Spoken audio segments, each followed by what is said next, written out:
Driving to the office this morning, I started thinking about all the videos I see on social media. People are always in their car giving great advice.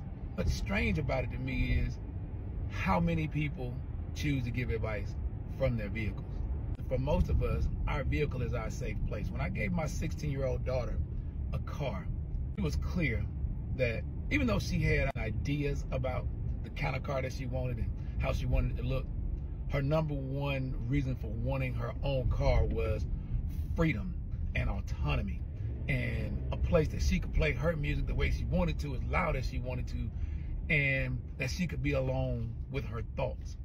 And it started making me think about how sometimes people try to minimize buying and owning a car. We hear people say all the time, it's a depreciating asset. But now I'm starting to think a car can also be something like almost like a prayer closet, a safe place. A place that if we have our own and all of our stuff is here the way we want it, the radio station is set to the station we want it, we could control the climate and make the car the perfect temperature for us. And then it gets us to and from places that we want to be. In the car, I think we are all a lot more vulnerable than we are anyplace else. When you are picking your vehicle for yourself, try to make sure that you maintain your peace with your decision.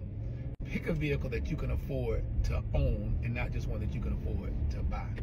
Because when the euphoria of the newness of your vehicle wears off, those car payments stay the same. So after you have cried in it, you drop chicken nuggets and french fries between the seats, and somebody has dinged the door and you bump the mirror coming out of the garage, and it's not all that it was when you bought it aesthetically, it still should be your safe and peaceful place.